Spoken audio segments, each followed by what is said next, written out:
año es así. El primer año uno cumple los targets que ya eran agresivos y más encima los pasa. Entonces todo el mundo dice, wow, este modelo funciona. Y te ganas credibilidad para el siguiente año. Porque generalmente estos modelos, para implementarlos, requieren de mucho tiempo. Y es algo que vamos a ver después que a veces no es tan bien visto. Este slide lo puse específicamente porque hay un tema muy importante en lo que tiene que ver con supply management y con procurement. Existen actividades dentro del área de supply management y de procurement que son diferentes unas de otras. Y cuando las quisimos agrupar en dos grandes grupos, solamente para poder trabajar mejor y entender bien cuál es el equipo que necesitamos para desarrollar estos temas, nos dimos cuenta de que habían básicamente dos grandes grupos. Y esto, hasta donde yo sé, es copyright de nosotros. Así que no hay problema en compartirlo. Encontramos que habían dos grandes grupos. Habían actividades que llamábamos transaccionales, que ese nombre generalmente se ocupa en muchos libros, y habían actividades relacionales.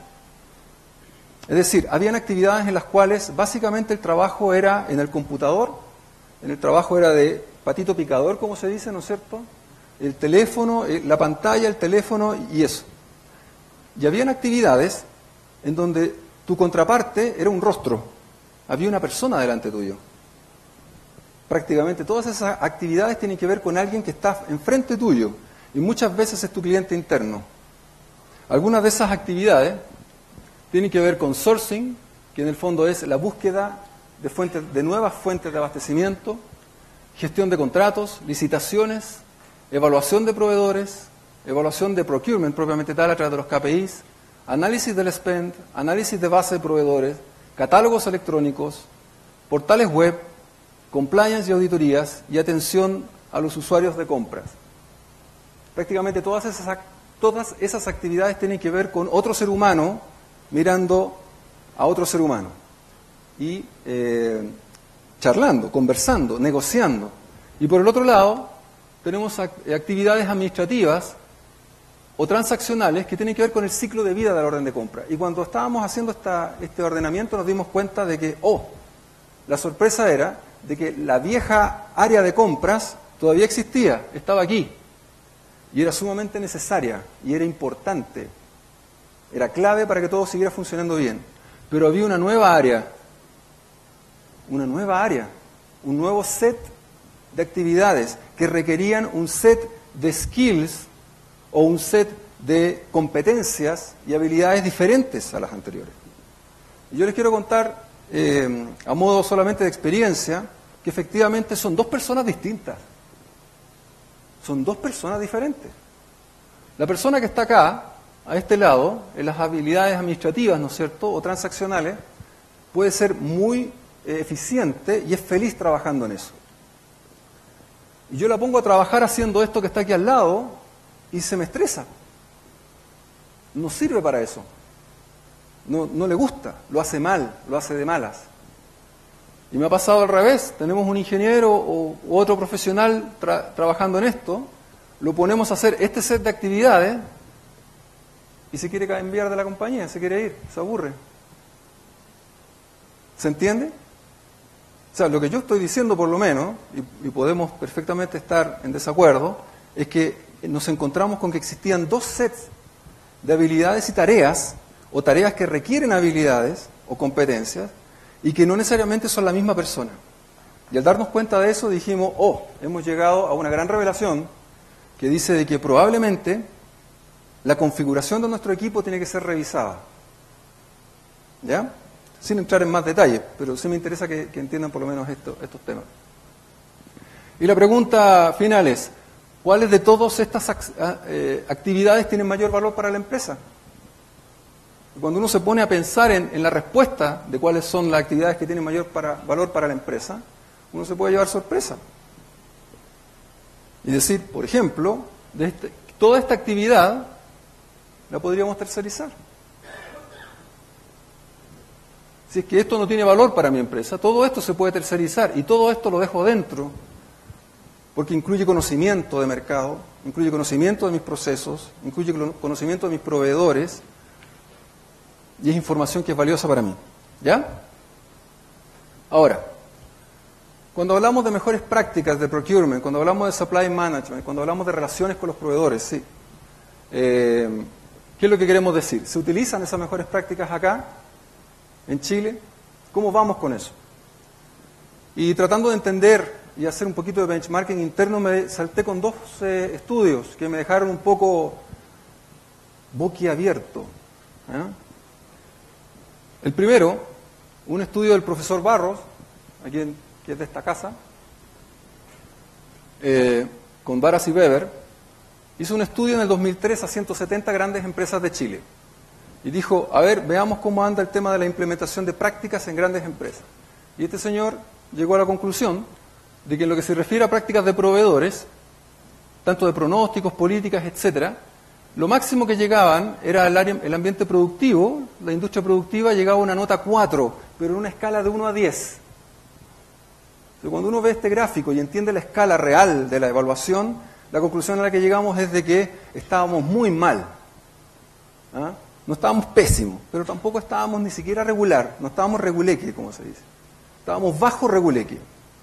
Y después, para más remate, en el año 2006, un estudio de la CNC y Fundes, que es para las pymes, 800 pymes, dice que el 73% de las empresas llamadas exitosas tienen como práctica alianzas con proveedores. Súper bueno, yo ya sabía que si tenían alianzas con proveedores iban a ser dentro de las exitosas. Pero lo que me dejó helado, me dejó anonadado, fue de que menos del 1% del total tenía planeado hacer actividades con proveedores durante los siguientes 2 años. Hay una paradoja, ¿o no? Es extraño, pero sí fue, 800 empresas. Entonces, ¿es una oportunidad sin explorar? Parece que sí. ¿Queda espacio para difundir esto? En mi opinión, creo que sí. Les quiero dar las gracias por la atención y para aquellas personas que sean curiosas y quieran googlear un poquito, les dejo esta dirección de internet donde van a poder encontrar información valiosa respecto a mejores prácticas de supply management. Muchas gracias.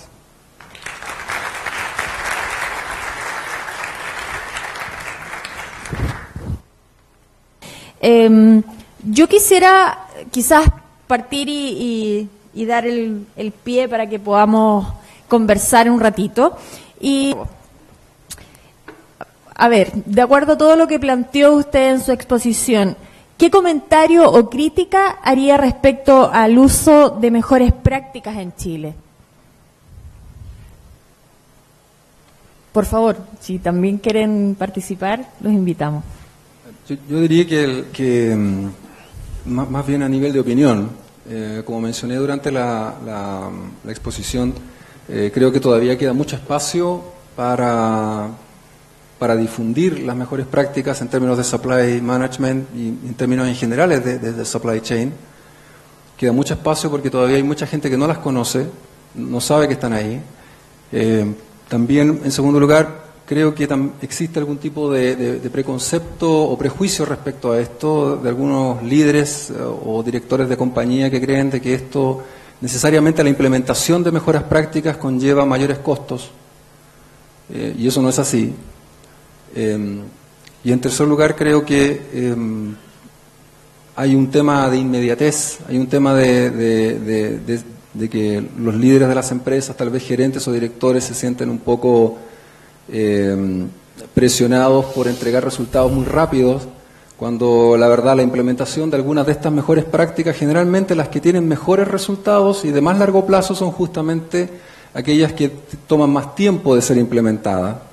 Y eso va en contra de la toma de decisión, porque tal vez muchas empresas se enfoquen más o dediquen más recursos a cosas que les entreguen ingresos de corto plazo, en vez de temas que tal vez no ven cosas perceptibles durante las primeras etapas. Cuando hablamos de que buenas prácticas de supply management nos dan mayor control, mayor visibilidad, existe mayor colaboración, etcétera, son cosas que suenan como muy intangibles, ¿eh? Pero la verdad es que cuando hablamos de entregar valor, efectivamente estamos hablando de un intangible. Así que, en mi opinión, creo que esos son los 3 puntos entre crítica y opinión respecto a la situación de las mejores prácticas en Chile. Gracias. Ofrezco la palabra, obviamente, para por acá tenemos una pregunta.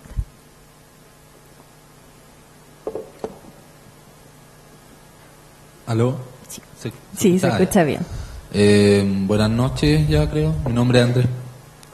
Perdón. Mi nombre es Andrés Prieto, trabajo en una compañía grande que hace un par de años generó una gerencia procurement que venía de una gerencia de adquisición y servicios generales. Yo estaba trabajando directamente con ellos en algunos temas. Yo no soy de esa gerencia. Mi consulta va principalmente en de qué manera uno, que es como cliente interno de esta área, que trabaja con ellos, puede lograr que la gerencia procurement logre ese grado de especialización para poder generar licitaciones para servicios tan diversos y tan diferentes como puede ser un servicio logístico, por ejemplo, y además logre también ese mismo nivel de especialización para poder licitar capaz un servicio al cliente, de atención de cliente, que son servicios totalmente distintos en los cuales tienen que ponerse incentivos muy diversos para que tanto el proveedor salga ganando y la empresa salga ganando, y así generar una cadena de abastecimiento eficiente que ambos lados ganen. Esa es principalmente.